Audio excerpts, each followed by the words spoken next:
रघुवंशमच्या दुसऱ्या सर्गातल्या 11वा श्लोक आहे. धनुर्भृतोऽप्यस्य दयार्द्रभावम् आख्यातमन्तःकरणैर्विशङ्कैः विलोकयन्त्यो वपुरापुरक्ष्णाम् प्रकामविस्तारफलम् हरिण्यः. परत एकदा वाचतो.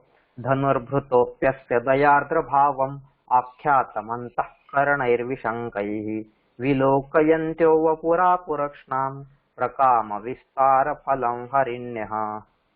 असा हा 11वा श्लोक आहे. काय या 11व्या श्लोकामध्ये सांगता येते की धनुर्भृत अपि अस्य दयार्द्र भावम, म्हणजे दयार्द्र भावम कुठे की हरिणीनां विशंकैः अंतःकरणैः आख्यातम अस्य वपुः विलोकयन्त्य हरिण्यः अक्ष्णां प्रकाम विस्तार फलम आपुः. अशा सुंदर एक वर्णन केलेलं इथं आपण बघतोय आता गेल्या काही श्लोकांपासून की ज्यावेळेस राजा दिलीप हा नंदिनी गायची सेवा करायला वनात निघालेला आहे आणि तो वनात पोहोचल्यानंतर वनातले जे सगळे वृक्षवेली आहेत, फुलं आहेत किंवा पशुपक्षी आहेत, ह्या सगळ्यांना किती छान वाटतंय, किती आनंद होतोय, किती उत्साह उल्हासित वातावरण झालेलं आहे वनातलं, हे सगळं इथं वर्णन करतोय. म्हणजेच या सगळ्या वर्णनांमधून गेल्या काही श्लोकांपासून आपण बघतोय की आपल्या संस्कृतीने आपल्याला जी निसर्ग पूजा दिलेली आहे की निसर्गाला आपण देव मानलेला आहे आणि निसर्गाला देव मानून त्याची आपण उपासना करतो, त्याची आपण पूजा करतो. तर तो सगळा दृष्टिकोन इथं या काही श्लोकांमध्ये आलेला आहे, नाही का. आपण जर निसर्गाची पूजा केली, आपण जर त्याची उपासना केली, भक्ती केली, तर आपोआपच काय होतोय, तो निसर्ग सुद्धा त्याचप्रमाणे आपल्याला रिस्पॉन्ड करतोय, नाही का. की जसं आपण मागे पाहिलं की वेलींनी स्वतःहून राजावरती फुलं उधळलेली आहेत किंवा ती झाडं जी आहेत ती झाडं स्वतःहून राजाला त्याचं स्वागत करतायत किंवा ह्या सगळ्या ज्या गोष्टी आहेत. मग त्याच प्रकारे आता हा पुढचा पण श्लोक आहे, याच्यात पण तसंच सांगतायत. आधी श्लोकाचा अर्थ पाहून घेऊ की धनुर्भृतः अपि, धनुर्भृतः म्हणजे धनुष्य धारण केलेलं असताना सुद्धा, म्हणजे धनुष्य धारण केलं होतं तरी सुद्धा, धनुर्भृतः अपि, अपि म्हणजे सुद्धा, तरी सुद्धा, की धनुष्य धारण केलेलं असून सुद्धा अस्य म्हणजे या राजाच्या, नाही का, या राजाचे, अस्य दयार्द्र भावम आख्यातम, दयार्द्र भावम दयेने आर्द्र झालेले जे भाव आहेत, नाही का, की ज्याचं हृदय दयेने आर्द्र झालेलं आहे, द्रवित झालेलं आहे, असे भाव दर्शवणारे दयार्द्र भावम आख्यातम. आख्यातम म्हणजे आता इथं सांगणारे, बोलणारे किंवा दर्शवणारे असे वेगवेगळे त्याचे अर्थ आपण घेऊ शकतो, नाही का. तर त्याचे दयार्द्र भाव दर्शवणारे वपुः, वपू, वपू म्हणजे शरीर, काया, बॉडी, वपुः शरीर, विशंकैः अंतःकरणैः, विशंकैः, विशंक, विशंक म्हणजे ज्याला आपण जसं आपण निशंक म्हणतो तसंच विशंक, की ज्याच्यामध्ये विगतः शंका, की ज्याची शंका सगळ्या निघून गेलेल्या आहेत, असा जो निशंक झालेला आहे. जो शंका म्हणण्यापेक्षा इथं आता संशय ज्याच्या मनातला सगळा निघून गेलेला आहे असा, नाही का, विशंक, संशय ज्याच्या मनातला निघून गेलेला आहे किंवा ज्याच्या मनातला भय किंवा ज्याच्या मनातला शंका या सगळ्या निघून गेलेल्या आहेत. अंतःकरणैः, अशा अंतःकरणाने, अशा अंतःकरणाने, विलोकयन्त्यः, अशा अंतःकरणाने पाहणाऱ्या, म्हणजे असं ज्यांचं अंतःकरण आहे ज्याच्यातून शंका किंवा संशय निघून गेलेला आहे,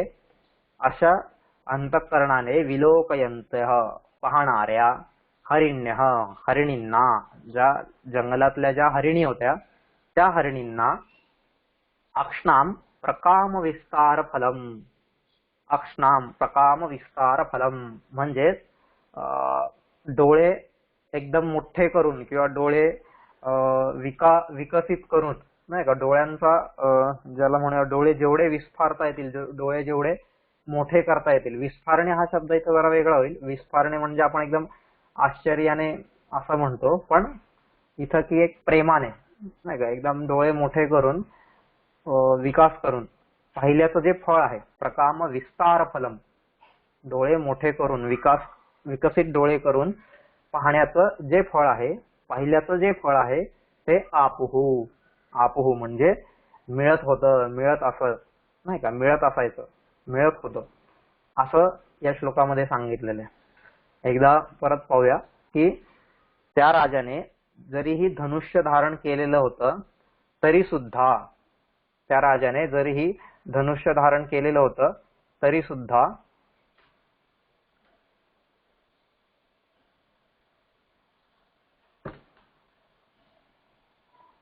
एक मिनिट हा.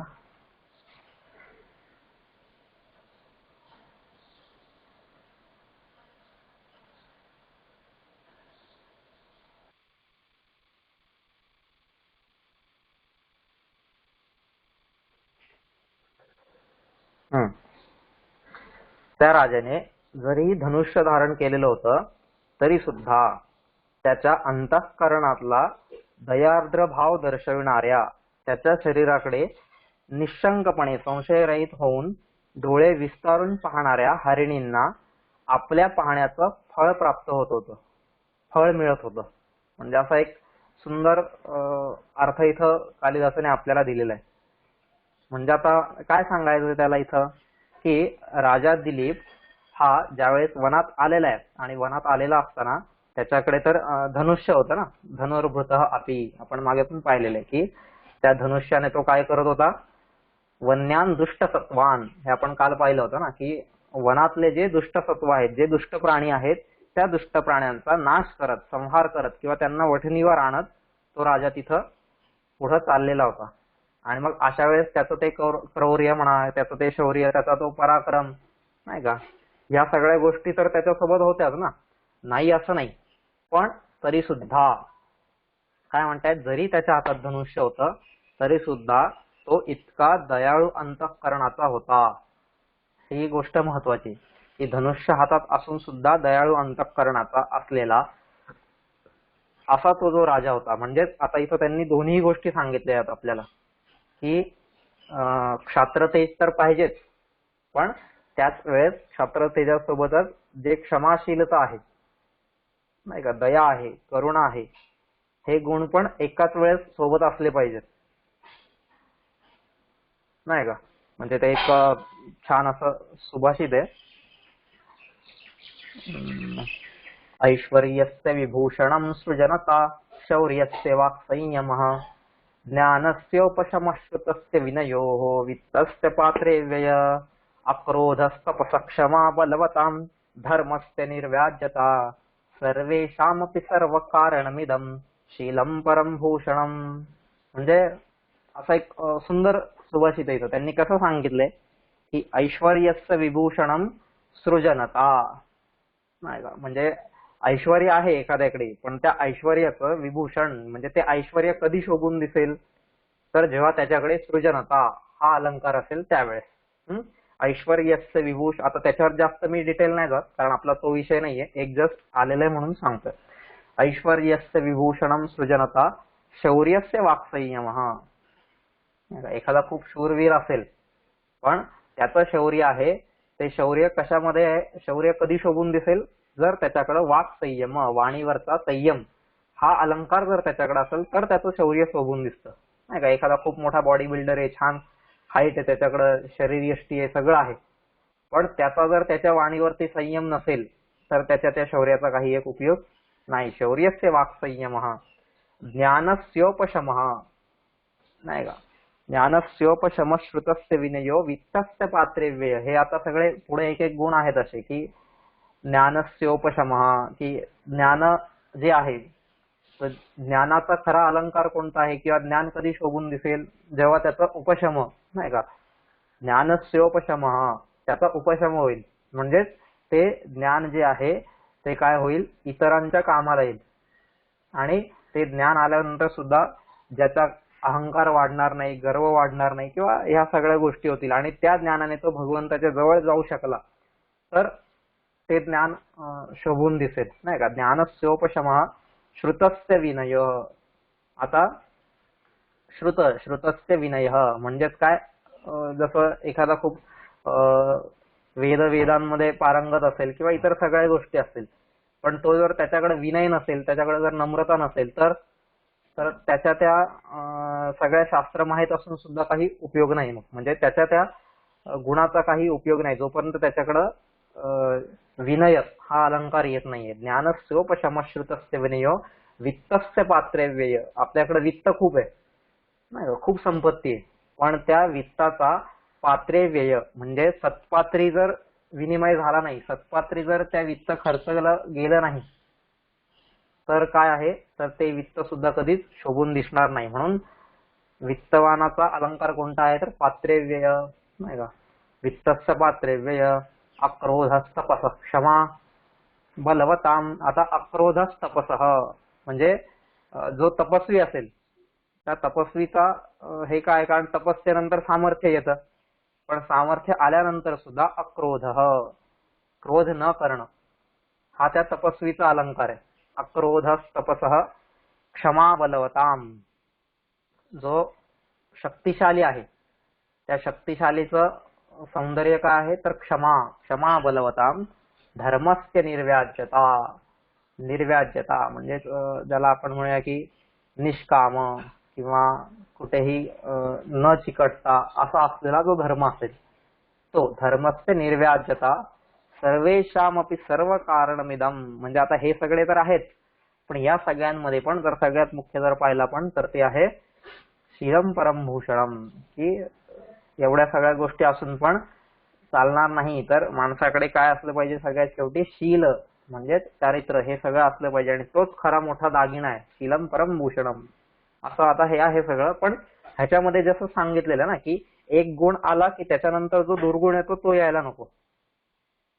तसंच इथे या राजाच्या जीवनात पण दिसत होतं की शौर्य, पराक्रम, शक्ती किंवा क्रोध ह्या सगळ्या गोष्टी त्याच्याकडे जरी होत्या, युद्ध कला निपुण होता तो, नाही का, शस्त्र पारंगत होता, शास्त्र सुद्धा पारंगत होता, दोन्ही गोष्टींमध्ये तो पारंगत होता.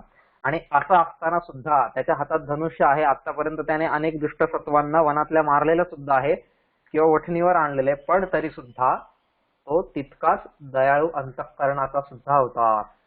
ही महत्वाची गोष्ट आहे.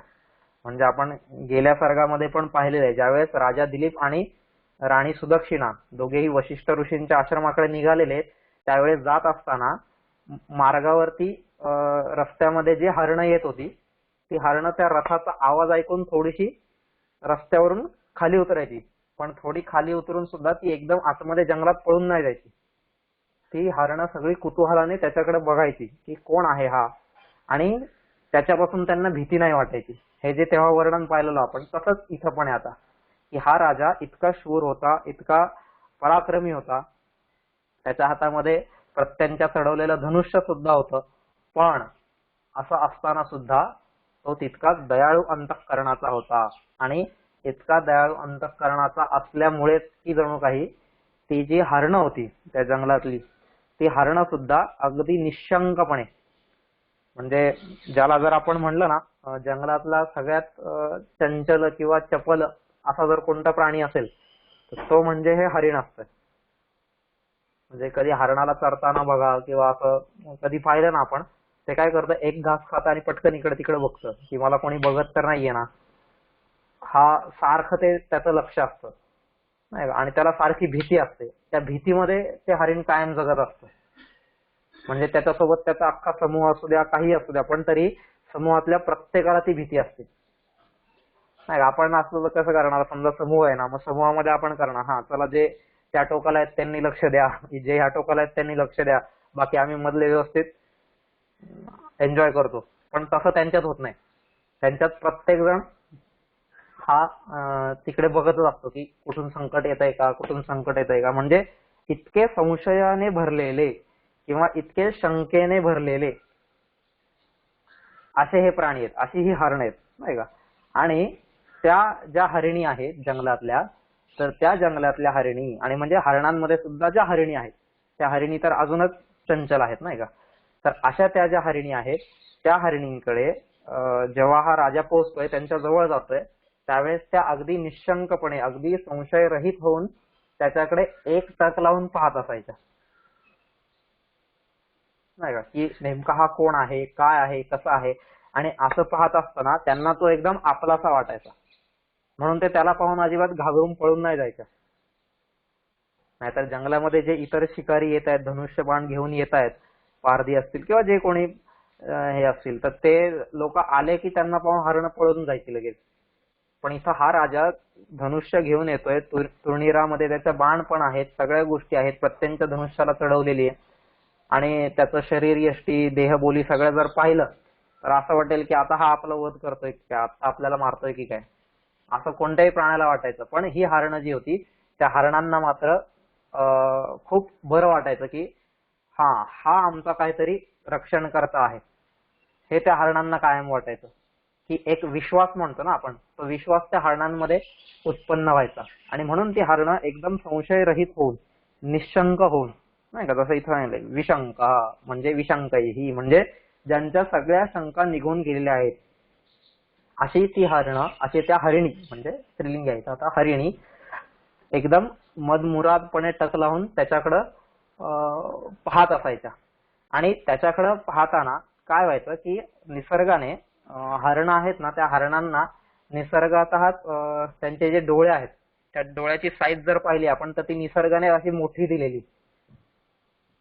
हरणं म्हणण्यापेक्षा तसं पण म्हणजे जंगलातले बरेचसे प्राणी आपण पाहिले ना, तर डोळ्यांची साईज त्यांच्या एकदम मोठी असते. आणि तसेच या हरिणांची पण असते. तर मग ते एवढे जे निसर्गाने किंवा देवाने त्यांना मोठे डोळे दिलेले आहेत, तर त्या मोठ्या डोळ्यांचा किंवा जे काही त्यांना सौंदर्य दिलेलं आहे डोळ्यांचं, तर ते डोळ्यांचं सौंदर्य कधी कामाला येईल, नाही का, ते डोळे कधी धन्य होतील. जसं आपण म्हणतो ना की तुझे रूप चित्ती आहो वगैरे वगैरे, किंवा माझे हे डोळे कधी पवित्र होतील किंवा कधी सत्कारणी लागतील, जेव्हा मी त्याच्याने भगवंताचं दर्शन केलं. कितीतरी संतांनी हे सांगितलं ना, जोपर्यंत पंढरीराया तुझं दर्शन होत नाहीये तोपर्यंत आमच्या डोळ्यांचं काही भाग्य खुललंय असं होतच नाही. आणि ज्या दिवशी ते तुझं दर्शन होईल त्या दिवशी खऱ्या अर्थानं आमचे डोळे सार्थकी लागले, असं हे होईल. असं हे संतांनी बऱ्याच ठिकाणी सांगून ठेवलेलं आहे. आणि म्हणून तर नाही का आपण शंकराचार्य पण म्हणतात, मम भवतु कृष्णोक्षी विषय, असं शंकराचार्य सांगतायत.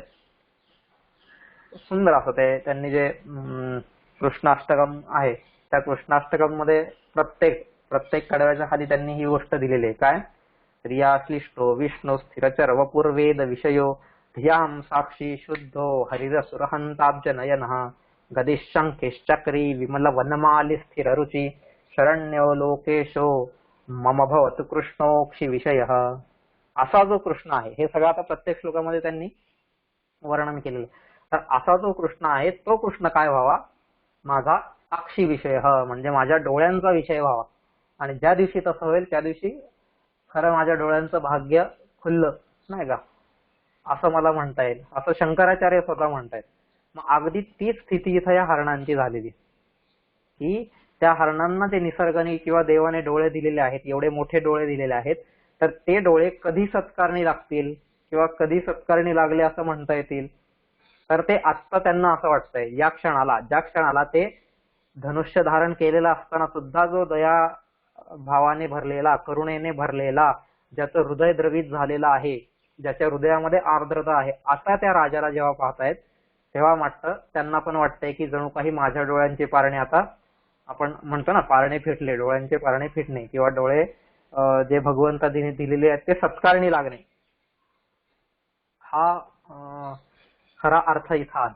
म्हणजे त्या हरणींच्या डोळ्यांना जो आनंद प्राप्त होत होता किंवा ते डोळे सत्कारणी लागले, नाही का, इथे शब्द बघा किती सुंदर दिलाय, की प्रकाम विस्तार फलम, नाही का, म्हणजे ते डोळे विकसून पाहिल्यानंतर जे फळ प्राप्त व्हायला पाहिजे होतं ते फळ त्यांना आज प्राप्त झालेलं आहे. आता आजपर्यंत ते हरणं तर बरीच काय काय बघत होती, नाही का, पण ते डोळे कधी त्यांचं भाग्य खुलेल अशा वेळेस, नाही का. म्हणून आपल्याला पण सांगितलेलं आहे की महापुरुषांची संगत ही कायम असली पाहिजे. त्याचं कारण हे की आपल्या प्रत्येक इंद्रियाचं, ज्याला म्हणूया आपण, प्रत्येक इंद्रियाचं जे फळ आहे सत्कारणी लागल्याचं, ते त्यांच्या संगतीतच होऊ शकेल, इतरांच्या संगतीत नाही. नाही का. म्हणून हे जे सगळे आपण बघतो की कृष्णाचे जे सगळे सवंगडी होते, कोण लंगड्या, कोण पेंद्या, कोण काय, पण हे सगळे जण त्या कृष्णाच्या सानिध्यात आल्यामुळे काय झालं, त्यांचे सगळे अवयव जणू काही सत्कारणी लागले आणि त्या अवयवांवर जणू काही एक दैवी चादर देवाने ओढली, असं तिथं सुंदर ते वर्णन आहे. ज्यावेळेस आपण हरिवंश पुराण वाचतो, त्या हरिवंश पुराणामध्ये छान असं ते कृष्णाच्या बाललीलांचं जिथं वर्णन केलेलं आहे, तिथं हे सगळे प्रसंग सांगितलेले आहेत की कसं कसं झालेलं आहे. मग तसंच आहे माझं सुद्धा, माझ्या जीवनामध्ये सुद्धा जर मला जीवन विकासामध्ये एक स्टेप पुढे जायचं असेल तर काय करावं लागेल की माझ्याकडे जो पण काही गुण असेल, पण त्या गुणासोबत येणारा जो दुर्गुण असेल त्याला मला थांबवता आलं पाहिजे. कारण ज्यावेळेस एक गुण येतो ना, तर तो गुण सोबत एक दुर्गुण घेऊनच येतो, नाही का. जसं समजा आपण समजा बाहेरून आलो आणि चप्पल घेऊन जर आलो, तर चप्पल आतमध्ये घेऊन आल्यानंतर चपलेला कुठंतरी कण हे मातीचे, धुळीचे, चिखलाचे काहीतरी लागलेलेच असणार, ते आपोआपच येतात सोबत. त्याला आपल्याला वेगळ्या हे करून आणावं लागत नाही, ज्याप्रमाणे नाही का. जसं आपण म्हणतो की रामाला विश्वामित्र म्हणले की मी रामाला घेऊन जातो, नाही का. तर त्यावेळेस म्हणले नाही, मग तू लक्ष्मणाला पण घेऊन जा. पण त्यावेळेस विश्वामित्र म्हणतात नाही नाही नाही, रामाला नेलं म्हणजेच लक्ष्मण त्याच्यासोबत आलाच, आपोआपच आला. जसं आपण इथं पण पाहिलं, छायेवताम भूपतिरन्वगच्छत, की अगदी तो राजा ज्याप्रमाणे सावलीप्रमाणे त्या गायीच्या मागे जात होता, अगदी तसंच एक गुण आला की तो गुण काय करतो, आपल्या सोबतच दुसरा दुर्गुण पण घेऊन येतो, नाही का. जे जसं आपण वरती सगळे मगाशी त्या ऐश्वर्य विभूषण वगैरे तिथं पाहिले होते की एक गुण आला की दुर्गुण सोबत आणणारच आहे. मग तो दुर्गुण येऊ नये म्हणून काय करावं लागेल, कुठंतरी मला गाळणी लावावी लागेल, तिथं काहीतरी त्याला अडवावं लागेल, नाही का. चहा केला, चहा केल्यानंतर आपल्याला सुंदर वाटतं एकदम चहा प्यायला, पण तो चहा ज्यावेळेस प्यायला घेतो त्यावेळेस त्याच्यासोबत ती पावडर येऊ नये, चहा पावडर, नाही का, जी आपल्याला कडू लागणार आहे आणि त्याच्याने सगळ्या चहाची चव परत जाणार आहे. म्हणजे ती पावडर हा त्या चहाचाच भाग आहे, उलट तिच्यापासूनच तो चहा बनलेला आहे, पण तरीही तिला आपण बाजूला ठेवतो, तिच्यासाठी काहीतरी गाळणी टाकतो मध्ये. मग तसंच इथं पण आहे की एखादा गुण जर माझ्या जीवनात आला तर तो गुण येताना कुठंतरी मला ती गाळणी लावली पाहिजे, की ज्या गाळणीमुळं जो सोबत येणारा दुर्गुण आहे तो पुढे येणार नाही. आणि हीच गोष्ट या राजा दिलीपाच्या चरित्रात दिसते की धनुष्य हातात असून सुद्धा अगदी करुणा, दया, आर्द्रता, नाही का, कोमल हृदय असा तो राजा होता. आणि त्याच्यामुळे जणू काही हे वन्य प्राणी सुद्धा निशंक झालेले होते. म्हणजे एक वेळेस एखादा माणूस निशंक होईल, नाही का, पण हे वन्य प्राणी लवकर निशंक होत नाहीत, त्यांच्या मनात कायम शंका असते. पण इथं त्या हरिणी सुद्धा निशंक होऊन अगदी प्रेमाने त्या राजाकडे बघत बसल्यात. आणि मग त्यांना आज वाटलं की जणू काही आमच्या डोळ्यांचे पारणे फिटलेले आहेत, आमचे हे एवढे जे मोठे डोळे दिलेले आहेत, त्या मोठ्या डोळ्यांनी या दिलीप राजासारख्या उदार चरिताचं, उदार आत्म्याचं अवलोकन झाल्यामुळं, उदार राजाचं चित्र दिसल्यामुळं, त्याला पाहिल्यामुळं जणू काही आमचे हे डोळे सत्कारणी लागलेले आहेत. मग जसं त्यांनी उदार चरित्र पाहिल्यानंतर त्यांचे डोळे सत्कारणी लागले, तसंच आपलं पण आहे. म्हणजे आपली संस्कृती पण आपल्याला हेच सांगते की चराचरामध्ये भगवंत मला पाहायचा आहे, आणि तसं जर पाहिलं तर आपोआपच माझे डोळे सुद्धा सत्कारणी लागणारच आहेत. ठीक आहे. असं एक सुंदर वर्णन इथं कालिदासाने या श्लोकामध्ये केलेलं आहे. आपण फक्त त्याच्या मागचा भाव हा समजून घेतला पाहिजे. नाहीतर काय, एक सामान्यपणे वाचलं तर हा तो राजा जंगलात चालला होता आणि त्यावेळेस हरणं त्याच्याकडे टक लावून बघत होती, आता जे सामान्य जंगलातलं वर्णन आहे तसं केलेलं. पण इथून ही संस्कृती कालिदासाने आपल्या समोर उभी केलेली आहे, नाही का. हे भारतीय दर्शन आहे, हे सगळं दर्शन इथं आपल्याला यांनी सांगितलेलं आहे. ठीक आहे. त्यात आपण जास्त खोलावर नको जाऊया, पण असा आहे हा श्लोक, सुंदर आहे. हे त्या राजाने जरी धनुष्य धारण केलेलं होतं तरी सुद्धा अंतःकरणाच्या दयार्द्र भाव दर्शविणाऱ्या त्याच्या शरीराकडे पाहून, निशंकपणे पाहून, डोळे विस्तारून पाहणाऱ्या त्या हरिणींना आपल्या पाहण्याचे फळ जणू काही प्राप्त होत होते, असं या श्लोकामध्ये सांगितलेलं आहे. ठीक आहे. आता 12वा श्लोक पाहूया आपण पुढचा. सकीचकै मारुतपूर्ण रंध्रैः कूजद्भिरापादितवंशकृत्यं शुश्राव कुंजेषु यशः समुच्चैः उद्गीयमानं वनदेवताभिः. परत एकदा वाचतो. सकीचकैर्मारुतपूर्णरन्ध्रैः कूजद्भिरापादितवंशकृत्यम् शुश्रावकुञ्जेषु यशः समुच्चैः स्वमुच्चैः उद्गीयमानं वनदेवताभिः. काय म्हणतात ते इथं आपण हे पाहूया की सह सह म्हणजे आता तो राजा दिलीप नाही का, सह राजा दिलीप मारुत पूर्णरंध्रैः अतः एव कूजद्भिः कीचकैः आपादित वंशकृत्यं कुंजेषु वनदेवताभिः उच्चैः उद्गीयमानं स्वं यशः शुश्राव. अशा प्रकारे तो स्वतःचं यश ऐकता झाला नाही का, ऐकलं. आता कसं, सह सह म्हणजे तो राजा मारुत पूर्णरंध्रैः, मारुत पूर्णरंध्रैः म्हणजे मारुत म्हणजे वारा, हवा, वाऱ्याने पूर्णरंध्रैः ज्याची रंध्रे भरलेली आहेत. रंध्र म्हणजे त्याच्यामध्ये जी छोटी छोटी छिद्र असतील नाही का, ती छिद्र ज्याने भरलेली आहेत. कशाने? वाऱ्याने. म्हणजे वाऱ्याने जी छिद्र भरलेली आहेत अशी छिद्र भरल्यामुळे, रंध्र भरल्यामुळे, वाऱ्याने रंध्रे भरल्यामुळे कूजद्भिः आवाज करणाऱ्या, कूजद्भिः म्हणजे आवाज करणाऱ्या कीचकैः, कीचकैः. कीचक म्हणजे कीचक शब्दाचे वेगवेगळे अर्थ आहेत. महाभारतामध्ये जसा विराट राजाचा शाला होता कीचक, मग तो एक वेगळा आहे. किंवा इथं कीचक म्हणजे बांबू किंवा वेळू किंवा वेत असं आपण ज्याला म्हणतो ना, जे वेताची बेट असतात, बांबूची बेट, मग तसं त्यातले जे बांबू असतात ते म्हणजे कीचक. तर कीचक शब्दाचा अर्थ काय की ते हवा आल्यानंतर काय होतं, ते बांबू जेव्हा वाकतात ना असे, तर वाकल्यानंतर त्याच्यातून असा एक आवाज येतो नाही, जसं आपण दरवाजा ओढल्यावरती किंवा असं, तसं ते बांबू वाकल्यावरती सुद्धा एक प्रकारचा आवाज येतो. त्या आवाजावरून जो चिक असा ध्वनी आहे आणि म्हणून त्याला कीचक असं इथं सुंदर एक शब्द तयार केलेला आहे संस्कृतमध्ये की कीचकैः म्हणजे त्या बांबूंनी, वेळूंनी.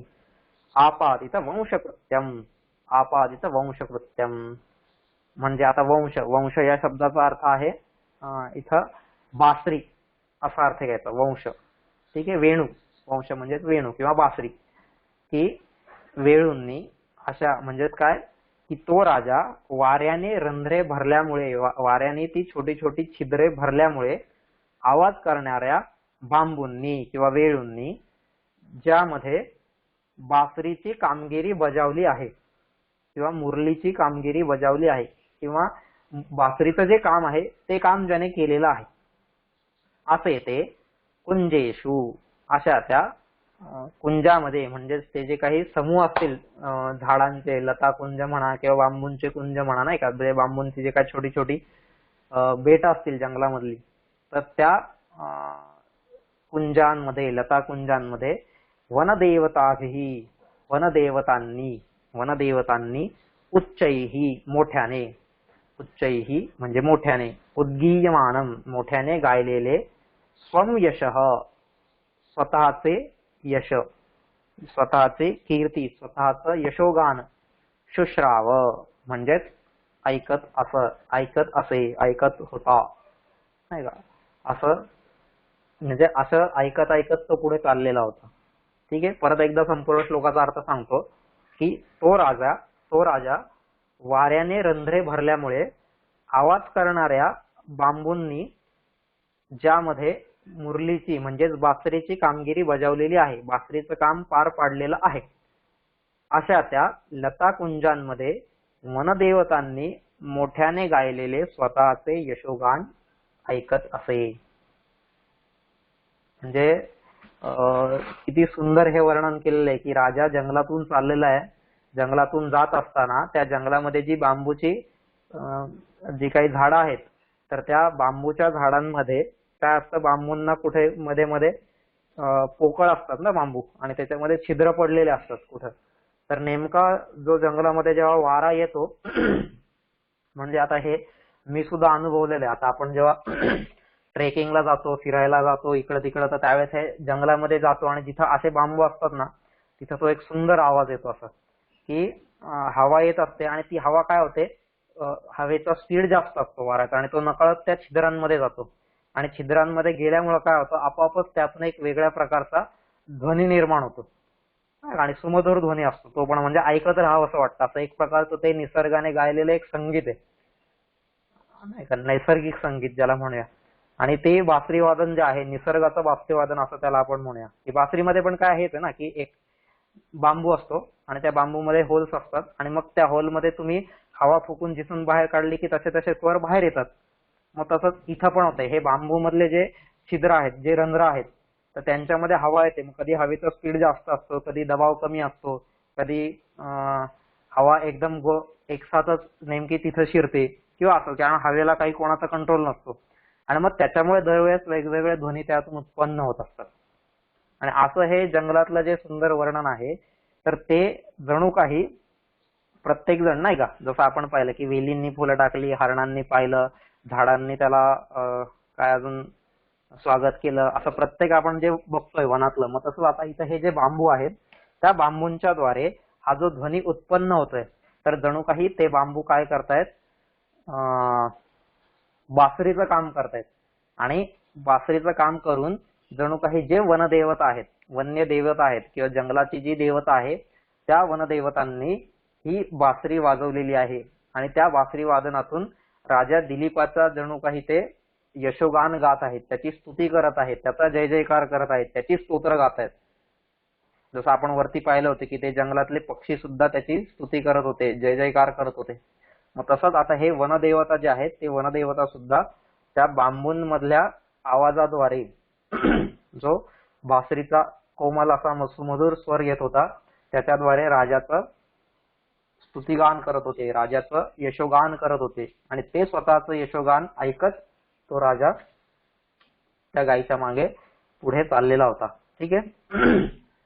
आता म्हणजे इथं काय सांगायचंय की ज्यावेळेस आपण दुसऱ्याचं रक्षण करू, त्यावेळेस आपोआपच तो आपल्याला डोक्यावरती उचलून घेणारच आहे नाही का.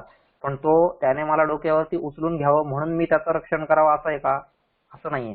इथं राजा त्याचं कर्तव्य करत होता आणि ही झाडं, वेली, फळं जे काय असतील, पशु पक्षी, हे सगळे त्यांचं कर्तव्य करत होते राजाप्रतीचं नाही का. दोघेही एकमेकांप्रतीचं आपलं कर्तव्य करत होते आणि त्यातून हा प्रेमसंबंध, हा जिव्हाळा नाही का, हा भाव दोघांमध्येही उभा राहत होता नाही का. जीवनातलं जे आपण म्हणतो ना, जीवनाचा जो भाव पक्ष आहे, तो भाव पक्ष कसा काय खुलेल, तर तो भाव पक्ष खुललेला इथं दाखवलेला आहे की अशा प्रकारे ते झाडं, वेली सुद्धा ह्याच्याशी बोलू लागले आहेत, ते प्राणी, पशु पक्षी सुद्धा त्याच्याशी खेळू लागलेले आहेत, बागडू लागलेले आहेत. म्हणजे हा जो जीवनातला भाव पक्ष आहे, तो इथं राजा दिलीपाने खुलवलेला आहे.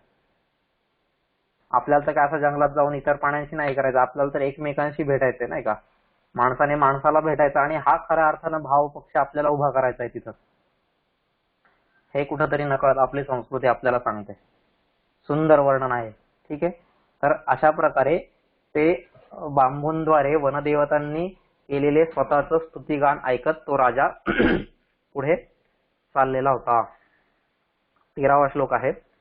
पृक्तस्तु शारैर्गिरिनिर्झराणाम् अनोकहा कंपित पुष्पगंधी प्रमातपक्लान्तमनातपत्रम् आचारपूतं पवनः सेवे.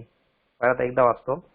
पृक्तस्तु शारैर्गिरिनिर्झराणाम् अनोकहा कंपित पुष्पगंधी प्रमातपक्लान्तमनातपत्रम् आचारपूतं पवनः सेवे. सुंदर.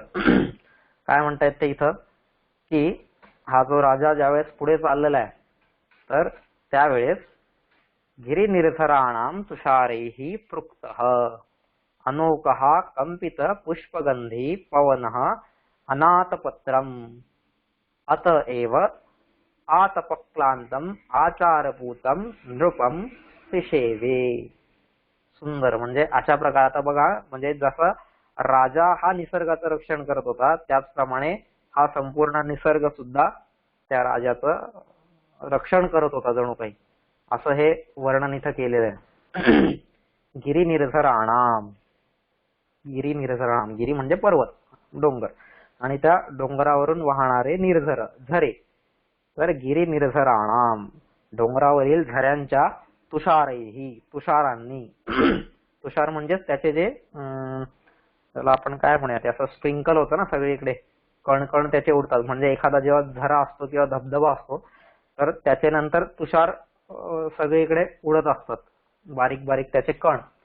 तर त्या तुषारांनी पृक्त युक्त असलेला, पृक्त म्हणजेच युक्त असलेला, त्या तुषारांनी युक्त असलेला अनोखा कंपित पुष्पगंधी. सुंदर की अनोखा, अनोखा म्हणजेच अनोखा हे झाडासाठी हा शब्द आहे. अनोखा झाडाचा पर्यायवाची शब्द. कंपित पुष्पगंधी, कंपित पुष्पगंधी म्हणजेच ज्याने वृक्षांच्या किंचित किंचित हलणाऱ्या फुलांच्या योगाने सुगंधित झालेला. असा की झाड ज्या वेळेस वाऱ्यामुळे हलतायत नाही का, आणि झाडं हलल्यानंतर झाडांवरची जी सुगंधित फुलं आहेत त्या फुलांच्या सानिध्यात आल्यामुळे सुगंधित झालेला. असा म्हणजे ज्यावेळेस वारा तिकडून येतोय तर वारा आल्यानंतर जी झाडं हलतायत आणि त्या झाडांच्या हल्ल्यामुळे तो वारा त्या फुलांच्या सुगंधी पुष्पांच्या सानिध्यात येतोय नाही का, आणि त्यांचा योग झाल्यामुळे, त्यांचं सानिध्य लाभल्यामुळे तो वारा सुद्धा काय होतोय, आपोआपच सुगंधी होतोय. आणि अशा सुगंधित झालेला पवन वायू, असा वारा अनाथपत्रम, अनाथपत्रम, आतपत्र, आतपत्रम म्हणजेच छत्र नाही का, आपण त्या दिवशी पाहिलं होतं परवा की कालच मला वाटतं ना, संन्यस्त चिन्हाम पिराज लक्ष्मी वगैरे ह्याच्यामध्ये आपण पाहिलं होतं की त्या राजाने काय केलं होतं, त्याची सगळी जी राजचिन्ह होती ती सगळी राजचिन्ह त्याने सोडलेली होती नाही का, ती राजचिन्ह सगळी सोडून मग तो वनात आलेला होता. मग त्याचं छत्र असेल, चामर असेल, त्याचं मुकुट असेल, त्याचं जे काही कमरपट्टा असेल, बाजूबंद असेल, जे काही सगळी त्याची राजचिन्ह त्याने सोडलेली होती. आणि आता डोक्यावरती छत्र नाहीये. मग अनाथपत्रम नाही का, आतपत्रम म्हणजे छत्र असलेलं आणि अनाथपत्रम म्हणजे ज्याच्यावरती छत्र नाही असा. आतपक्लांतम, आतपक्लांत म्हणजेच आतप, आतप म्हणजेच ऊन नाही का, जे सूर्यकिरण आहेत तेजस्वी प्रखर अशी सूर्यकिरण आहेत, त्या प्रखर अशा तेजस्वी सूर्यकिरणांनी जो क्लांत झालेला आहे. आतपक्लांत, क्लांत म्हणजेच थकलेला आहे किंवा ज्याला दम लागलेला आहे किंवा नाही का, आपण जसं एखादं उन्हात जाऊन आल्यानंतर कसं होतं आपल्याला, तसा जो इथं झालेला आहे. कारण हा राजा पण आता दिवसभर गायीच्या मागे फिरतोय ना, गाय जिकडे पण जाईल, असं थोडे की गाय सारखी सावलीतच जाऊन बसणार. तिला वाटलं पाणी प्यायला जायचंय, तिला वाटलं इकडे जायचंय, मग तिच्या मागे राजाला फिरणं भागच आहे. भाग म्हणण्यापेक्षा ते त्याने स्वतःने घेतलेलं व्रत होतं आणि म्हणून तो जात होता. पण हे जात असताना आपोआपच त्याला पण ह्या उन्हाने त्रास व्हायचाच ना, आणि म्हणून आतपक्लांतम, कारण त्याच्या डोक्यावरती छत्र नव्हतं आणि राजा होता, तो सम्राट होता. मग सम्राट असल्यामुळे नेहमी त्याच्या डोक्यावरती छत्र असायचंच नाही का. आपल्या गावातला एखादा पाटील असतो, गल्लीतला सावकार, पण त्याचा पण एखादा नोकर असतो, तो त्याच्या डोक्यावरती नेहमी छत्री धरून असतो. तर हा तर एक चक्रवर्ती सम्राट होता. हा समुद्र क्षितिशाणाम अनाकरत वर्तमानाम असं ज्याचं राज्य होतं नाही का, की ज्याचे रथ अगदी स्वर्गापर्यंत सहज पोहोचू शकत होते किंवा ज्याचं राज्य चारही समुद्रांच्या सीमेपर्यंत पोहोचलेलं, समुद्राच्या सीमेपर्यंत ज्याचं राज्य पोहोचलेलं होतं, क्षितिजापर्यंत. असा एवढ्या मोठ्या राज्याचा तो सम्राट, पण आता उन्हात फिरायला लागतंय त्याला, आणि त्याच्यामुळेच काय आहे, आतपक्लांतम, उन्हाने तो थकलेला आहे, क्लांत झालेला आहे. अशा त्या राजाचे क्लांत झालेल्या. आणि पुढं काय सांगतायत एक अजून त्याच्यासाठी की आचारपूतम, एक त्याच्यासाठी अजून एक विशेषण आहे की आचारपूतम, की जो आपल्या व्रताचरणाने शुद्ध झालेला आहे असा नाही का. त्याने जे व्रत उचललेलं आहे, व्रत आपण म्हणलं ना, हा राजा आता एक प्रकारचा व्रती आहे ना, त्याने ते व्रत घेतलेलं आहे. मग असं व्रत उचललेला तो राजा, आणि जो पण व्रती होतो तो आपोआपच काय होतो, शुद्ध होतोच. मग आज होईल, उद्या होईल, परवा होईल, कधीतरी होईल, पण व्रताचरणानेच शुद्धता येते नाही का. म्हणून व्रताची संकल्पना आपल्याकडे दिलेली आहे, आपल्या शास्त्राने दिलेली आहे की व्रत का पाहिजे, की मला जर शुद्ध व्हायचं असेल, माझं जर आचरण, माझं जर अंतःकरण, माझं जर चित्त नाही का, माझी बुद्धी, माझं मन, माझा अहंकार, या ज्या काही सगळ्या गोष्टी असतील, त्या सगळ्या गोष्टी जर मला शुद्ध करायच्या असतील तर त्याच्यासाठी मला काहीतरी व्रत हे घेतलंच पाहिजे. आणि व्रत घेणे याचा अर्थ परत सांगतो इथं, व्रत घेणे म्हणजे नुसतं उपवास करणे नाही का, 4 दिवस पाणी न पिणे हे व्रत नाहीये. काही न करणे म्हणजे व्रत नाहीये, तर काहीतरी करणे हे व्रत आहे. नाही का, राजाने फक्त आपली चिन्ह त्यागली, राजाने बायको त्यागली, राजाने सेवक त्यागले आणि त्याचं व्रत झालं असं नाहीये. हा नुसता त्याग केला म्हणून व्रत होत नाही. तर राजाने प्लस काहीतरी केलेलं ना. काय केलंय राजाने? 24 तास रात्रंदिवस त्या गायची सेवा केलेली आहे, किंवा ते जे वनातले दुष्ट प्राणी असतील त्यांचा संहार केलेला आहे, जे चांगले प्राणी असतील त्यांचं रक्षण केलेलं आहे, वनातले जे सगळे पशुपक्षी असतील, वृक्षवेली असतील, नद्या सरोवर जे काय असतील त्या सगळ्यांचं पालन पोषण हा करतोय. त्याचं त्यांनी व्रत घेतलेलं आहे. त्या गायीचं रक्षणाचं व्रत घेतलेलं आहे, तिच्या सेवेचं व्रत घेतलेलं आहे. म्हणजे व्रती तेव्हा होतो की जो काहीतरी प्लस करतोय. नाही का, मी जेव्हा हे खाणं सोडलं, पिणं सोडलं किंवा झोप सोडली किंवा हे काय असे आपण समाजामध्ये व्रत बघतो, त्याला व्रत नाही म्हणत. आणि त्याच्याने शुद्ध होणार पण नाही कधी. हा, त्याच्याने फक्त एवढंच होईल की तुमचं जे शरीराचं स्वास्थ्य आहे ते ठीक राहील, की बाबा रोज खाण्यापेक्षा आज एक दिवस व्रत घेतलं आणि उपवास केला, तर त्याच्याने फक्त शरीराचं स्वास्थ्य ठीक राहील, पण तुमचा जीवन विकास त्यामध्ये नाहीये. म्हणून हे व्रत पाहिजे की व्रतामध्ये काहीतरी सोडायचंय पण सोबतच काहीतरी धरायचंय पण, त्यावेळेस त्याला व्रत म्हणतात. पण ते काय सोडायचं काय धरायचं हे आपल्या शास्त्रकारांनी प्रत्येक ठिकाणी वेगवेगळ्या ठिकाणी सांगून ठेवलेलं आहे. फक्त आपण त्याच्याबद्दल तसा दृष्टिकोन घेऊन पुढे गेलं पाहिजे. त्याला व्रती म्हणतात, की ज्याने असं व्रत उचललेलं आहे. ठीक आहे, नाहीतर मग मी फक्त ही गोष्ट सोडली त्याला व्रती नाही म्हणत.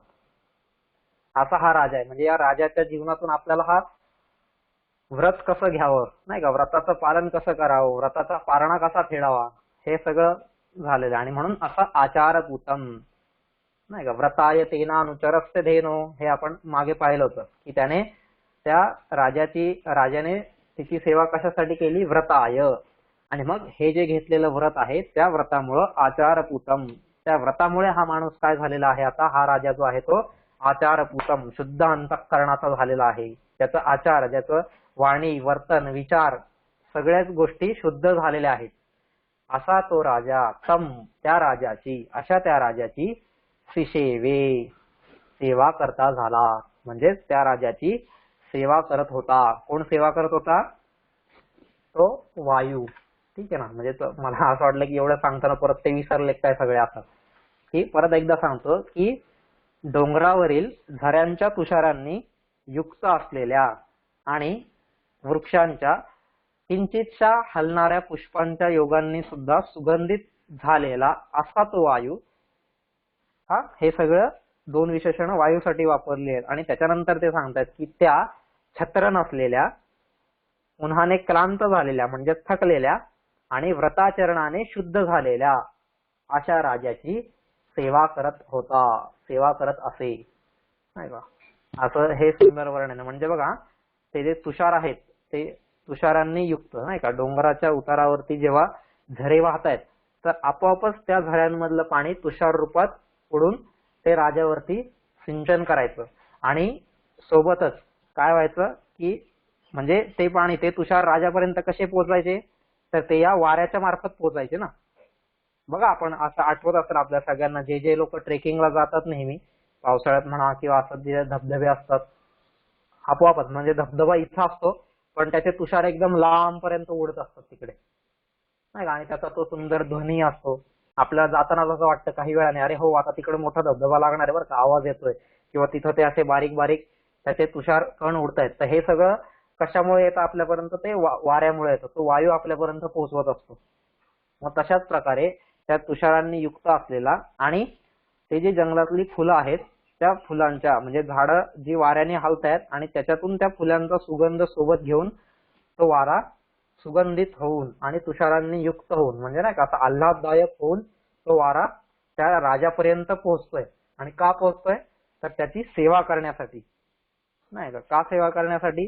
तर एकतर त्याच्या डोक्यावरती छत्र नाहीये, एकतर तो उन्हाने क्लांत झालेला आहे, थकलेला आहे, त्याला थकवा आलेला आहे, आणि सोबतच त्याने व्रत पण धारण केलेलं आहे ना. ज्यावेळेस गाय खाईल त्यावेळेस तो खाणार, नाही का, ज्यावेळेस गाय पाणी पिईल त्यावेळेस तो पाणी पिणार. म्हणजे किती कठीण व्रत आहे. मग त्याच्यामुळे त्याच्या शरीराची जी ठेवण आहे ती अजिबात बदलायला नको, म्हणून तो वारा स्वतःहून त्या राजाच्या सेवेला आलेला आहे.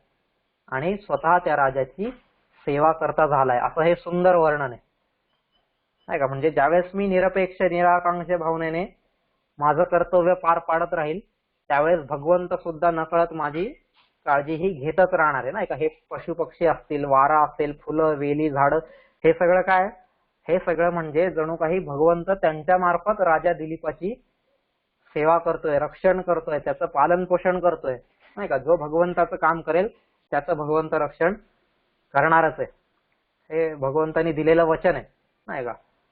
परित्राणाय साधूनाम विनाशाय च दुष्कृताम धर्म संस्थापनार्थाय संभवामी युगे युगे, असं वेगवेगळ्या ठिकाणी भगवंतांनी वेगवेगळ्या ह्याच्यात सांगून ठेवलेलं आहे की जो माझं काम करेल त्याचं मात्र मी रक्षण करायला भागच आहे, नाही का. ते योगक्षेमम वहाम्यहम, हे जे आहे अनन्याश्चिंतयन्तो माम ये जनः पर्युपासते तेच्या नित्याभियुक्तानाम योगक्षेमम वहाम्यहम, हे जे सुंदर वर्णन केलेलं आहे, तर ते योगक्षेम कसा वहन करेल, जो देवाचं काम करेल त्याचं योगक्षेम देव अशा प्रकारे वहन करणारच आहे. त्या दिलीपाने काही देवाकडे प्रार्थना केली नव्हती की माझा योगक्षेम व्हा म्हणून, तो त्याचं कर्तव्य पार पडत होता, त्याने घेतलेलं व्रत त्याचं आचरण करत होता, त्याचं पालन करत होता, आणि ते करत असताना भगवंत सुद्धा सगळ्या हाताने त्याचं रक्षण करत होता, त्याचं पोषण करत होता, नाही का.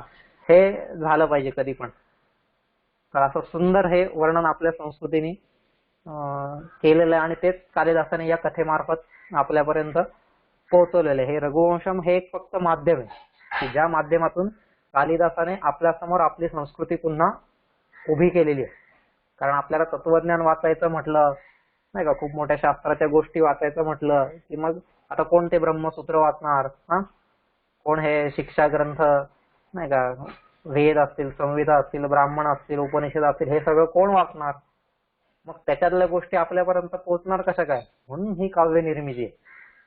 म्हणजे तत्कालीन जे कवी होते त्या कवींची दृष्टी सुद्धा बघा किती उन्नत होती, नाही का, किती विधायक होती. आज आपण काव्य करतो, कशासाठी करतो, बस असंच काहीतरी सुचलं म्हणून केल्या 2 कविता. पण माझं काव्य हे माझ्या संस्कृतीला रिप्रेझेंट करणार आहे का, माझी संस्कृती पुन्हा उभी करणार आहे का, माझ्या काव्यातून लोक स्वतःच्या पायावर उभी राहू शकतील का, लोक भगवान सम्मुख होऊ शकतील का, नाही का, लोकांमध्ये नैतिकता येईल का, किंवा लोकांमध्ये ज्याला आपण म्हणूया त्यांच्या जीवन व्यवहारावरती या वेद उपनिषदांचा प्रभाव पडू शकेल का, हा सगळा विचार त्या काळचे हे कवी करायचे. आणि म्हणून हा कवी श्रेष्ठ होता. कालिदास का बरं श्रेष्ठ आहे, त्याला खूप छान संस्कृत येत होतं, आणि काय त्याला खूप छान उपमा देता यायच्या म्हणून तो श्रेष्ठ होता असं नाहीये.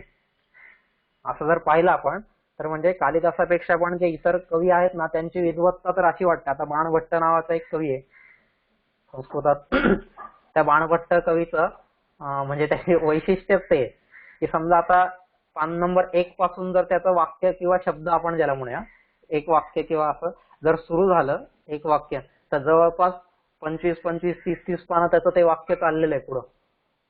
एकच वाक्य असं तुम्ही कधी लिहून बघा, किंवा त्याचा एक शब्द असतो ना, फक्त एक शब्द, तर अख्खं पानभर एकच शब्द असतो, पानभर एकच शब्द, म्हणजे काय त्याची विद्वत्ता असेल. आणि मग त्याच्यासमोर ह्याची काय विद्वत्ता असं आपल्याला वाटतं तिथं. पण कालिदास खूप विद्वान होता, त्याने आपली खूप विद्वत्ता पाजळली असं नाहीये. उलट कालिदासाने हे सगळं जे आहे संस्कृत ते अगदी सोप्या शब्दांमध्ये आपल्यापर्यंत पोहोचवलेलं आहे, आणि त्याच्याद्वारे त्यांनी ही संस्कृती आपल्यापर्यंत पोहोचवायचा प्रयत्न केलाय, म्हणून तो श्रेष्ठ आहे. ठीक आहे, म्हणून तो कवी कुल गुरु असा आहे. कवींच्या कुळाचा जो गुरु आहे तो कालिदास, त्याचं कारण हे. ठीक आहे, असो. तर असा हा 13वा श्लोक झाला. आता पुढचा 14वा श्लोक. शशाम वृष्ट्यापि विनाद वाग्निः आसीद् विशेषा फल पुष्प वृद्धिः पूनन्न सत्वेष्वधिको बभाधे तस्मिन् वनंगोक्तरि गाहमाने. परत एकदा वाचतो हा श्लोक. शशाम वृष्ट्यापि विनाद वाग्निः आसीद् विशेषा फल पुष्प वृद्धिः पूनन्न सत्वेष्वधिको बबाधे तस्मिन् वनंगोक्तरि गाहमाने. सुंदर. म्हणजे हे श्लोक वाचला ना कालिदासा की ते असं सुंदर असं आपोआप होतच. ते मी प्रयत्न करतो बराचदा, कारण आता माझं पण व्हायचं बरं का असंच की आम्हाला ज्यांनी हे शाकून काय रघुवंशम शिकवलं, तर ते ज्यावेळेस शिकवायचे तर ते हिंदीमध्ये शिकवायच्या आणि त्यांच्या मुखामध्ये म्हणजे एक श्लोक झाला ना सारखा की आपोआप यायचं की वाह कालिदास माने कालिदास, असं त्यांचं ते एक आपोआप त्यांच्या मुखातून उद्गार यायचे. आणि मी एकदम तिथं समोरच बसले असायचो, म्हणजे त्या आणि माझ्यामध्ये जास्तीत जास्त असेल तर 2 फुटाचं अंतर असेल फक्त, एवढा. मग एकदम असं समोरच बसलेलो असायचो मी, आणि त्याच्यामुळे जेव्हा त्यांच्या तोंडातून नाही का सारखं असायचं कालिदास माने कालिदास, आणि त्यावेळेस लहान होतो तर असं वाटायचं काय आहे सारखं कालिदास माने कालिदास, मला असं खूप ते रटाळ वाटायचं. पण आज मला जेव्हा हा सगळा त्याच्या मागचा अर्थ कळतो, सगळ्या ह्या गोष्टी कळतात, तर त्यावेळेस मला खरं वाटतं की हा ते त्यांच्या मुखातून जे यायचं ना सारखं कालिदास माने कालिदास, त्याच्या मागचा हा सगळा अर्थ आहे की कालिदासाची जागा कधीच कोणी घेऊ शकत नाही, आणि त्याचं हे सौंदर्य आहे नाही का. आणि मला त्यावेळेस खूप असं वाटायचं यार आपण जेव्हा हे सांगू कोणाला किंवा काही ना, त्यावेळेस आपण हा असा मूर्खपणा करायचा नाही, काय सुंदर आहे वगैरे वगैरे असं नाही, पण ते आपोआप ज्यावेळेस आपण बोलतो ना त्यावेळेस ते आपोआप येतच बाहेर की म्हणून हे कालिदासाचे जे वाङ्मय आहे ते विद्वान लोकांच्या मते, काही लोक असं म्हणतात, विद्वान लोक आपल्यापैकी जर कोणी ऐकलेलं पण असेल ते, की कालिदासाचं वाङ्मय जे आहे ते कालिदासाचं वाङ्मय म्हणजे सीडलेस काबुली द्राक्ष आहेत, असं एका विद्वानाने म्हटलेलं आहे. ते सीडलेस काबुली द्राक्ष म्हणजे काय की आधीच ती द्राक्ष कुठली आहेत, काबूलची आहेत, आणि तिकडची द्राक्ष फेमस आहेत नेहमी. आणि त्याच्यामध्ये पण कसं आहे सीडलेस म्हणजे ते अगदी तोंडात टाकलं ना की लगेच ते द्राक्ष स्वतः मेल्ट होऊन विरघळून आपल्या घशाच्या खाली उतरतं, आपोआप कधी उतरतं हे कळतच नाही आपल्याला. तसं हे कालिदास आहे, एकदा आपण वाचला ना कालिदास की आपोआपच तो म्हणजे नाही का, जसं आजच्या भाषेत आपल्याला सांगायचं झालं तर एकदम काय ज्याला सगळ्यात छान असं कोणतं तुम्हाला जे काही चॉकलेट म्हणायचंय तर ते चॉकलेट घ्या, आणि ते चॉकलेट नाही का असं जिभेवरती ठेवलं की आपोआपच मेल्ट होऊन सगळ्या तोंडामध्ये त्याचा गोडवा पसरतो नाही का. तर तसं आहे हे कालिदासाचं वाङ्मय, असं त्यांचं म्हणणं आहे की सीडलेस काबुली द्राक्षाप्रमाणे कालिदासाचं वाङ्मय किंवा तसं कालिदासाचं लिखाण आहे. आणि हे पदोपदी वाटतं त्याचं, हे सगळं लिखाण आपण वाचलं ना, ऐकलं पाहिलं की पदोपदी ही गोष्ट वाटते. आणि म्हणून कालिदास नक्की वाचावा, ज्याला पण जेव्हा पण वेळ मिळेल त्याने नक्की कालिदास वाचावा. ठीक आहे. आणि आता तुमच्यामुळं मला पण एक ज्याला म्हणूया की हे एक माझं परत भाग्यच आहे की तुमच्यामुळे मला पण तो कालिदास परत वाचायला मिळतोय आणि अभ्यासायला मिळतोय, हे एक माझं खरंच भाग्य आहे. नाहीतर काय आहे लॉकडाऊन मध्ये जो तो आपापला मोबाईल बघतोय, इतर गोष्टी करतोय, त्याच्यापेक्षा कुठंतरी 1 तास ह्या कालिदासाच्या सानिध्यात मला घालवायला मिळतोय, हा ज्याला म्हणूया आपण की तुमच्या सगळ्यांचं ही माझ्यासाठी असलेली देण आहे. तर असा हा 13वा श्लोक आहे की नाही 14वा बघतोय ना आपण. शशाम वृष्ट्या विनाद वाग्निः आसीद विशेषा फलपुष्पवृद्धिः ऊनन्न सत्त्वेष्वधिको बबाधे तस्मिन् वनंगोप्तरी गाहमाने. शशाम वृष्ट्यापि विनाद वाग्निः काय म्हणतायत ते की गोप्तरी तस्मिन् राजानी, तस्मिन् म्हणजेच राजानी, वनम गाहमाने सती दवाग्निः वृष्ट्या अपि विना शशाम फलपुष्पवृद्धिः विशेषा आसीत् सत्वेषु अधिकः ऊनम न बबाधे. वा, की किती सुंदर सांगतायत ते इथं.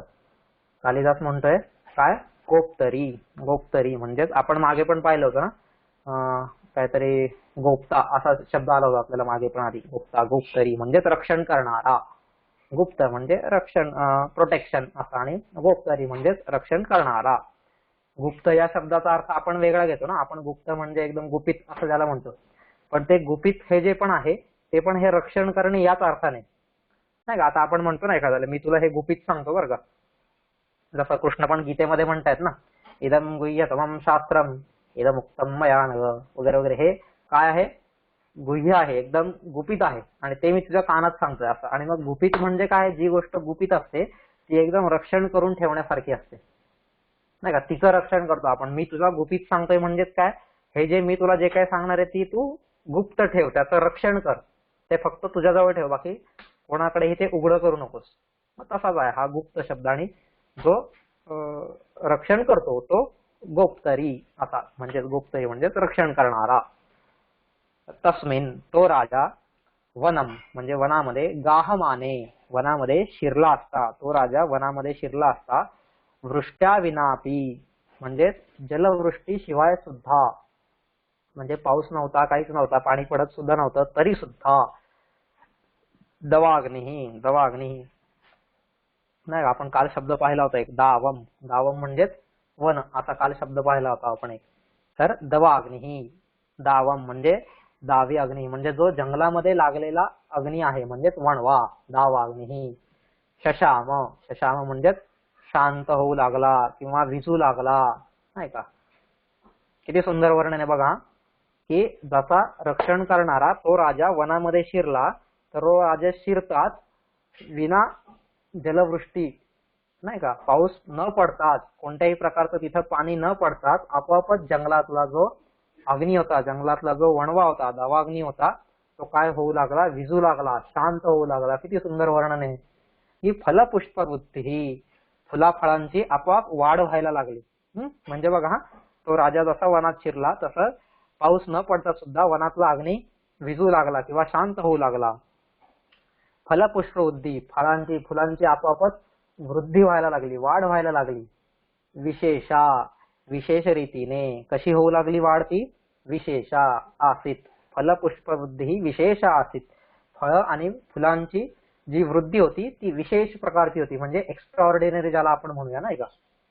समजा असं असेल की रोज त्या झाडाला 10 फुलं येत असतील, तर आता इथून पुढे त्या झाडाला 15-20 फुलं यायला लागली. किंवा कदाचित असं पण असेल, पुष्पवृद्धी म्हणजे की समजा एक फुल व्यवस्थित काय त्याचं फळ मोठं व्हायला समजा महिनाभर लागत असेल, तर इथं ह्या राजाच्या जाण्यामुळं कदाचित, आता हे सगळे अर्थ आहेत आपले, तर्क आहेत, त्यात काय खरं खोटं माहित नाही कशा प्रकारे ती वृद्धी झाली, पण कदाचित असं पण झालं असेल की जे फळ यायला महिनाभर लागत असेल ते फळ 15 दिवसातच यायला लागेल, तयार व्हायला लागलं, असं काही असेल.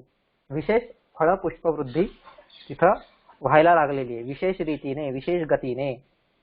पुढे काय म्हणतात ते, सत्वेषु अधिकः ऊनम न बबाधे, आणि प्राणी मात्रांमध्ये सुद्धा, सत्वेषु, सत्वेषु म्हणजेच प्राणी मात्र, सत्व म्हणजे प्राणी, त्या प्राणी मात्रांमध्ये, सत्वेषु प्राणी मात्रांमध्ये, अधिकः ऊनम, अधिकः, आता अधिकः म्हणजे जे अधिक बलवान होते, जे अधिक शक्तिशाली होते, प्राणी मात्रांमध्ये जे अतिशय शक्तिशाली असे प्राणी होते ते ऊनम, ऊनम, ऊ दीर्घ आहे ऐका, ऊनम म्हणजे जे दुर्बळ आहेत, जे प्राणी दुर्बळ आहेत, कमी शक्तिशाली आहेत, ज्यांच्याकडे ताकद कमी आहे, अशा प्राण्यांना न बबाधे, त्रास देते नासे झाले, म्हणजे ते अजिबात त्यांना त्रास, म्हणजे आधी जे त्रास देत होते ते आता अजिबात त्रास देत नाहीत असे झाले.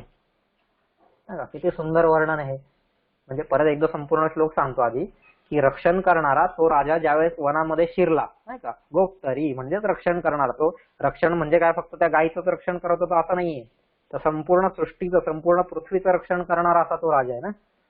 तो असा रक्षण करता राजा ज्यावेळेस त्या वनामध्ये शिरला, ज्यावेळेस जंगलामध्ये शिरला, त्यावेळेस दावाग्नी म्हणजेच वणवा, नाही का, हा वणवा सुद्धा काय होई, पर्जन्यवृष्टीशिवायच शांत होई, फळा फुलांना सुद्धा विशेष बहर येई, आणि जे प्रबळ प्राणी होते ते दुर्बळांना, म्हणजे दुर्बळ प्राण्यांना त्रास सुद्धा देत नसत, नाही का. म्हणजे याला आपण म्हणूया की माझं जे वजन आहे, नाही का, माझ्या कर्मांचं जे वजन असेल, माझं जे वजन असेल स्वतःचं, ते स्वतःचं वजन कसं पाहिजे, तर हे असं पाहिजे, नाही का, माझं चरित्र कसं पाहिजे, असं पाहिजे. म्हणजे एक सुंदर, आता हे सांगतात जाता की उत्तर रामचरितम नावाचं एक काव्य आहे संस्कृतामध्ये, तर त्या उत्तर रामचरितामध्ये म्हणजे उत्तर राम म्हणजे रामाचा सीतेचा राज्याभिषेक वगैरे होतो, ह्या सगळ्या गोष्टी झाल्यानंतर मग त्याच्यानंतरचं पुढचं सगळं वर्णन आहे ते भवभूती नावाच्या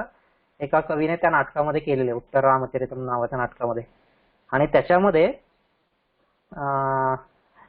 त्याने जे लवकुश आहेत, ते लवकुश ज्यावेळेस घोडा पकडतायत, आणि घोडा पकडल्यानंतर आता युद्ध होतंय तिथं, त्यांचं जे रामाचे सैनिक आहेत, जे कोणी लक्ष्मणाचा मुलगा असेल वगैरे, ह्या सगळ्यांसोबत, तर त्यावेळेस हे लवकुश ज्यावेळेस रणांगणावरती एंट्री मारतायत ना, एंट्री करतायत, तर त्यावेळेस हे सुंदर वर्णन भवभूतीने केलेलं आहे तिथं. कसं केलेलं आहे की सुंदर श्लोक आहे तो पण, की रणत्कर्ण झणझणत्पणित किंकिणी कंधनो ध्वनत्कुर गुणाटणी कृतकराल कोलाहलम वितत्य किरतो शरान विरतो पुनः शूरयोः विचित्रमभिवर्तते भुवन भीम मायोधनम. संपूर्ण भुवन हे त्यांच्याकडे बघत राहिलेलं आहे. असा आता सुंदर तो श्लोक आहे, त्याचा अख्खा मी तुम्हाला ट्रान्सलेशन वगैरे नाही सांगत बसत, पण तिथं जसं वर्णन केलंय की जसे ते लवकुश ज्यावेळेस येत आहेत, मला वाटतं हे लवाचं वर्णन आहे की कुशाचं, कोणाच तरी एकच आहे, त्यावेळेस ते वर्णन आहे. तर तो ज्यावेळेस तिथं रणांगणावरती येतोय त्यावेळेस संपूर्ण भूमी जणू काही ज्याच्याकडे एकदम आदरयुक्त प्रेमाने म्हणा किंवा भीतीने म्हणा कशाही प्रकारे पण आदराने ज्याच्याकडे बघते असा तो होता. मग तसंच इथं पण आहे की या राजाचं कर्तृत्व इतकं होतं, राजाचा पराक्रम इतका होता, राजाचं शौर्य इतकं होतं, राजाचं तेज इतकं होतं की ह्या सगळ्यामुळे ज्यावेळेस तो राजा वनामध्ये शिरलेला आहे त्यावेळेसच काय झालेलं आहे, अचानक पर्जन्यवृष्टीशिवायच वणवा शांत झालेला आहे किंवा फळाफुलांना पण विशेष बहर यायची किंवा जे प्रबळ प्राणी होते ते पण दुर्बलांना अजिबात त्रास देत नव्हते. म्हणजे नाही का आजपर्यंत जो प्रबळ प्राणी होता जंगलातला तो उगाच दुसऱ्यांना त्रास देत होता, पण आज जसा या राजाने जंगलात प्रवेश केलाय तसं त्याला पण कळून चुकलं, मी जर ह्याला त्रास दिला तर माझं जीवन हे धोक्यात आहे, कारण आता हा सगळ्यांचा रक्षण करता असा राजा या जंगलामध्ये आलेला आहे. असं हे सुंदर वर्णन इथं केलेलं आहे की हे सगळे लोक म्हणजे हे जे दुर्बळ प्राणी असतील ते सुद्धा आनंदित झालेले आहेत, प्रबळ प्राणी असतील ते सुद्धा दहशतीमध्ये आहेत, कारण आपण जर काही चुकीचं वागलो तर हे मात्र असं होणार आहे. फळाफुलांना सुद्धा विशेष बहार आलेली आहे, ते पण आनंदित झालेले, उत्साही झालेले आहेत. आणि पर्जन्यवृष्टीशिवायच दावाग्नी म्हणजे जो वनातला अग्नी आहे तो सुद्धा एकदम शशाम शांत झालेला आहे. असं हे सुंदर वर्णन आहे. म्हणजेच ते आपण परित्राणाय साधूनां विनाशाय च दुष्कृताम किंवा हे जे सगळं वर्णन बघतो तसंच हा राजा दिलीप ज्यावेळेस जंगलामध्ये गेलेला आहे त्यावेळेस त्या जंगलाची स्थिती अशीच झालेली आहे. परित्राणाय साधूनां म्हणजे जे दुर्बळ प्राणी होते म्हणजे साधूच की ज्यांचा उगाच जे इतर प्रबळ प्राणी त्रास देत होते त्यांचं रक्षण करण्यासाठी, आणि विनाशाय च दुष्कृताम जे इतरांना त्रास देत आहेत त्यांचा मात्र विनाश करत, नाही का आपण मागे पाहिलं वन्यान दुष्ट सत्वान त्यांना मारत त्यांना वटणीवर आणत असा हा राजा दिलीप निघालेला आहे. असं जीवन आपलं सुद्धा असलं पाहिजे, नाही का. ज्यावेळेस कृष्ण उभा राहायचा त्यावेळेस प्रत्येकाला असंच वाटायचं, दुष्टांना तो कर्दन काळ वाटायचा तर जे सज्जन होते सज्जनांना तो आपला त्राता वाटायचा किंवा रक्षण करता वाटायचा. असं माझं सुद्धा जीवन असलं पाहिजे ना, मी सुद्धा कुठे गेलो ना तर असं लोकांना वाटलं पाहिजे, असं माझं जीवन झालं पाहिजे, तर खरं त्या जीवनाला एक सुगंध आहे, तर खरं त्या जीवनाला एक काहीतरी अर्थ आहे असं आपण म्हणू शकू. ठीक आहे, असं हे सुंदर वर्णन कालिदासाने या राजा दिलीपाचं इथं केलेलं आहे. असो आज जरा 4 मिनिटं जास्त झाले, ठीक आहे हरकत नाही. हे 14 श्लोक आपले झालेले आहेत दुसऱ्या सर्गाचे. उद्या आपण 15व्या श्लोकापासून पुढे पाहूया.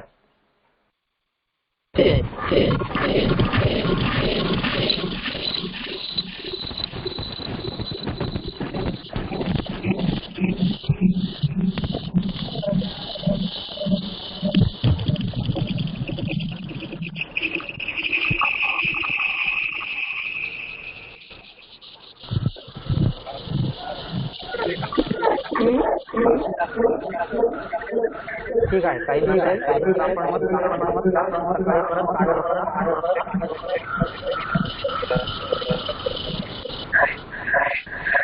धन्यवाद.